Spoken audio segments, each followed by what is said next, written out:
हम अपने दर्शकों को क्षीर कुंड के दर्शन भी कराएंगे, क्योंकि इस कुंड का बहुत बड़ा महत्व है। ये दाऊजी महाराज के दर्शन करने आए हैं तो इस कुंड में नहाना अथवा हाथ पैर आचमन करना पानी का, वो पंडा जी से पूछते हैं कि क्या इसका महत्व है इस क्षीर सागर का। दाऊजी महाराज और भगवान विष्णु का मुख्य निवास क्षीर सागर में है।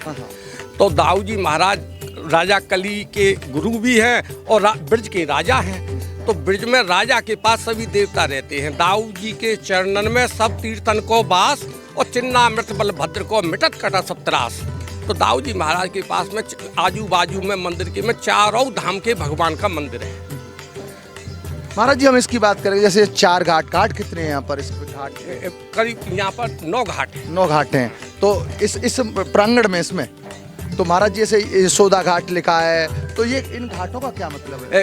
ये घाट यशोदा मैया के, नंद बाबा के, बलराम जी महाराज के, रेवती मैया के अलग अलग घाट हैं। उनकी सखी उनके साथ साथ अपने अपने घाटों पर नहाती थी। उसमें मर्यादा बनी रहती थी, पर्दा भी बना रहता था। ये लेडीज घाट है, ये जेंट्स घाट है। तो इसलिए नंद बाबा का अलग है, यशोदा मैया का अलग है, बलराम जी महाराज का अलग है। ये अलग अलग घाट। अच्छा महाराज जी घाट कितना पुराना होगा? जो कुंड है, ये कुंड कितना पुराना होगा? करीब 550 साल पुराना कुंड है ये। जब दाऊजी महाराज ने यहाँ स्वयं प्रकट हुए हैं, जब यहाँ जंगल था, इस जगह का नाम विद्रुम वन है, तभी से ये कुंड है। विद्रुम वन है। हाँ, विद्रुम वन है। और विद्रुम वन विद्रुम का शायद मैं समझता हूँ कि हाँ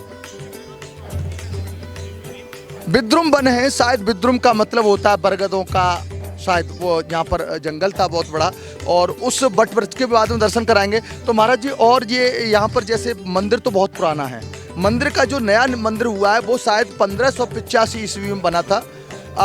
तो इसका निर्माण किसने कराया था? और जी थोड़ा से इस घाट की बात करते हैं। इस घाट का क्षीर सागर नाम है। क्षीर सागर का मतलब थोड़ा सा बता सकते? भगवान का मुख्य निवास ही क्षीर सागर में है। वेदों में, पुराणों में सब जगह लिखा है कि क्षीर सागर में भगवान का मुख्य निवास है। तो वहाँ से भी मुख्य निवास में भी एक दर्शन देने के लिए क्षीर सागर में भी आप प्रकट हुए। क्षीर सागर में से निकल के मंदिर में आ गए। तो क्षीर सागर तो उनके लिए स्पेशल जगह ही है। क्षीर सागर बताया था क्योंकि क्षीर सागर में भगवान विष्णु निवास करते हैं। भगवान विष्णु के शेषनाग अवतारी बलदाऊजी महाराज जी हैं, तो क्षीर सागर से उनका बहुत बड़ा संबंध है। महाराज जी और इसकी क्या रहस्यमय चीजें हैं? ये हर तीर्थों में भगवान के समय से कुंड, वन, उपवन, गैया, गोपी, ग्वाल, ये यहाँ की ब्रज की एक अलग लीला है। ये चीज़ें ही पाई जाती हैं ब्रज में अधिकांशतः। भगवान के समय के यही दर्शन हैं। तो भगवान ने अपने हाथों से कुंड बनाए, वन हैं, उपवन हैं, कदम हैं, करील है, गैया है, गोपी हैं, ग्वाल है। ये ब्रज की ही ये एक चीज़ें हैं, ब्रज में ही पाई जाती हैं अधिकांशतः। ये भगवान के समय का मुख्य दर्शन यही रह गया है। बाकी भगवान तो अपने लोग चले गए थे। यहाँ पर एक स्थानीय और बैठे हुए हैं, अभी आप कुछ बता रहे थे इस क्षीर सागर के बारे में। ये क्षीर सागर है, दाऊजी का प्राकट्य स्थल क्षीर सागर।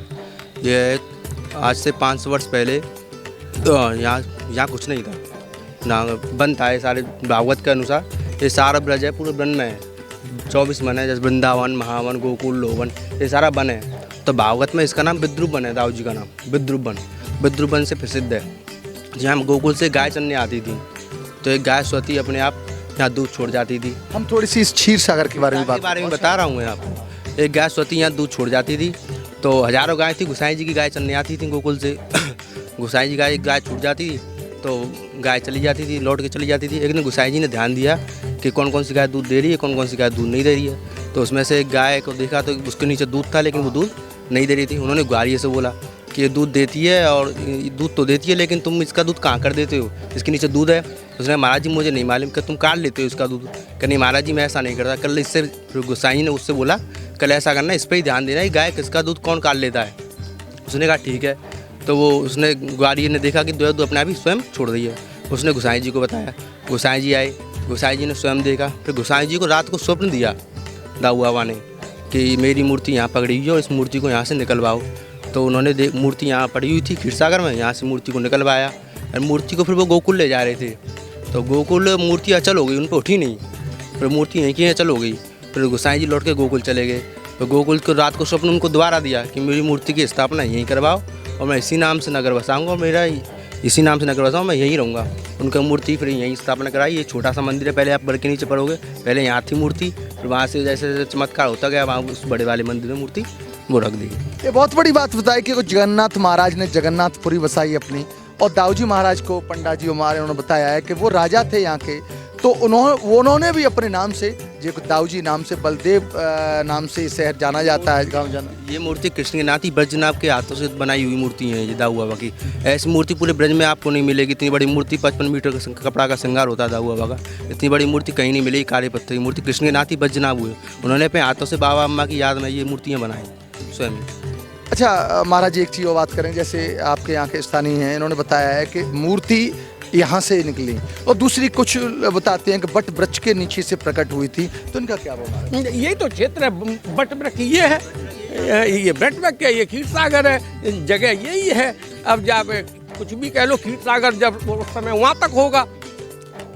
बाकी ये भी कहते आ रहे हैं हमारे पुरखा लोग कि ये मंदिर का निर्माण कार्य जो हुआ था वो इसी में से हुआ था जी, उसका मतलब कुंड बना, समझे। तो ये तो अच्छा, हम थोड़ी एक बात करेंगे कि जो कुंड है ये, लोग इस पर बहुत भीड़ रहती है, वो कौन सा दिन होता है जब यहाँ पर लोग बहुत स्नान करते हैं, भीड़ रहती है? वो अगहन की पूनों हैं, जहाँ लक्की मेला लगता है यहाँ। उस दिन दाऊजी महाराज को करीब 20 किलो कपास की, रुई की और ये 100 रजाई उड़ाई जाती है। तो उस दिन भारी लक्की मेला लगता है, काफ़ी भीड़ होती है। एक भादों में आती है हर छठ को भी काफ़ी भीड़ होती है, जिसको अन्य जगह मोहर छठ भी कहते हैं। तो यहाँ पे ये है कि जो बच्चों की शादियाँ होती हैं उनकी मोहरें यहीं गिरती हैं, तो हम ट्रॉली बंदी मोहरों को फेंकवाते हैं फिर यहाँ से, तो इतनी मोहरें इकट्ठी हो जाती हैं।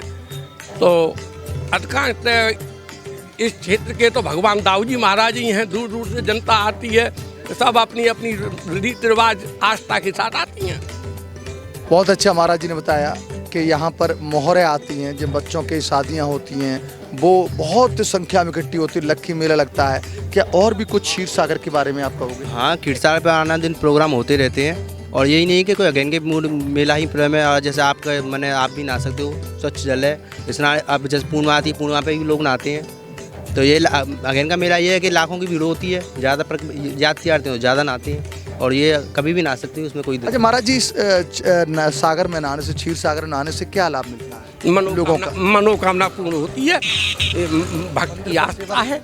ऐसा हम सुनते आए कि क्षीर सागर में स्नान चिन्नामृत लेके दाऊजी का दर्शन करके मनोकामना पूर्ण हो जाती है। कितना अच्छा कहा महाराज जी ने कि यहाँ नहाने से मनोकामना पूर्ण होती है। तो हम तो अपने को भी धन्य समझते हो, हमारे दर्शकों को भी, क्योंकि ईश्वर के उस देवता के जो कलियुग में मनोकामना पूर्ण करते हैं, उनके दर्शन कर रहे हैं हम, जो उस घाट के दर्शन कर रहे हैं। अभी और भी बहुत सी रहस्यमय चीज़ें दिखाएंगे, तब तक हमारे साथ चलिए।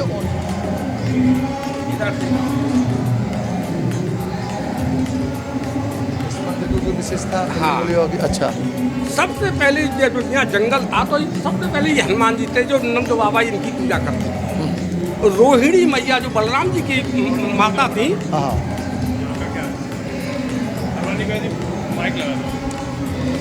मंदिर के बारे में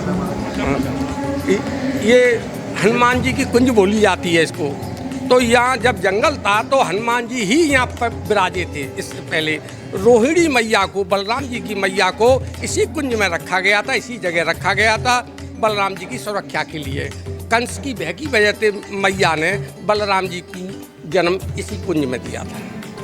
ये बहुत बड़ी बात बताई महाराज जी ने कि ये बजरंगबली बाबा का मंदिर सबसे पहला मंदिर है दाऊजी महाराज से प्रकट होने से पहले भी, क्योंकि यहाँ पर रेवती माँ और जो रोहिणी माँ वो यहाँ पर पूजा करते थे, नंद बाबा पूजा करने आते थे, क्योंकि बंद था केवल ये सिर्फ बजरंगबली बाबा की मूर्ति थी। और दिखाते हैं आपको रहस्य। ये जो है दाऊजी महाराज से पहले है, और ये सैकड़ों पाठ रोजाना सुंदरकांड के सुनते हैं।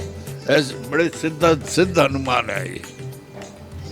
अच्छा, और ये बताएं, जैसे यहाँ पर रोजाना हनुमान चालीसा और सुंदरकांड और हनुमान चालीसा रोजाना 150 पाठ रोज सुनता है बस्ती का आदमी करता है। इनकी शक्ति के बारे में क्या है? ये बहुत सिद्ध हनुमान है, जो मनोइच्छा हो वो पूर्ण करने वाले देवता है। बहुत दक्षिणमुखी बजरंगबली बाबा हैं, मनोकामना पूर्ण करते हैं। यहाँ पर बताते हैं कि पहले कच्चा दगरा था। यहाँ हम मंदिर के जो दूसरा तल है, यहाँ से शुरुआत होती है, वहाँ पर खड़े हुए हैं, जहाँ पर एक दाऊ जी महाराज के मंदिर पर ध्वजाएं, जो धर्म की ध्वजा, प्रभु के नाम की ध्वजा फहर रही हैं। तो हम इन पंडा जी से एक बात और करेंगे कि इस मंदिर पर ये सांतिये बने हुए हैं गोबर के महाराज जी, इसका क्या बात है, क्या मतलब है इनका? दाऊ जी महाराज राजा कली के गुरु हैं। ये युग कलयुग चल रहा है, तो भक्त लोगों की मनोकामना को पूरी करने के लिए ये एक सांतियाँ लगाई जाते हैं। किसी को बच्चे की ज़रूरत है, किसी को कोई परेशानी है, तो उन सब सारी परेशानियों का इलाज है ये सांतियाँ। तो ये सांतियाँ लग जाते हैं, तो साल के भीतर ऐसा है कि 90% केस सॉल्व हो जाते हैं। इतनी बड़ी बात कही, विज्ञान से भी बड़ी, जहां विज्ञान 100% गारंटी नहीं लेती है, लेकिन अभी पंडा जी ने बताया कि 90% केस सॉल्व हो जाते हैं। जो भी अपनी मनोच्छा पूरी लेके आते हैं यहाँ पर, इस चूँकि वो कलयुग के गुरु हैं, कली राजा के, तो यहाँ पर भक्त कुछ नहीं कर पाए, गोबर का सांतिया लगा दे और भगवान उसकी मनोकामना पूर्ण करते हैं। जब 1 साल पूरी होने वाली तो उससे पहले ही उनकी मनोकामना पूर्ण होती हैं। अच्छा महाराज जी, ये छत्र है जो, इसे क्या कहते हैं? इसे जो इसको शिकल छत्र कहते हैं। ये शिकल छत्र है, वो उसी समय की है ये, और इस पर दाऊ जी का झंडा टांगते हैं। भक्त लोग उनकी मनोकामना पूरी हो जाती है, वो झंडा टांगता है। अभी और भी दिखाएंगे यहाँ पर वट वृक्ष के, वहाँ चलते हैं, दर्शकों को वट वृक्ष के दर्शन कराएंगे, जहाँ पर भगवान का प्राकट्य हुआ था, जहाँ पर दाऊ जी महाराज और रेवती माँ प्रकट हुई थी।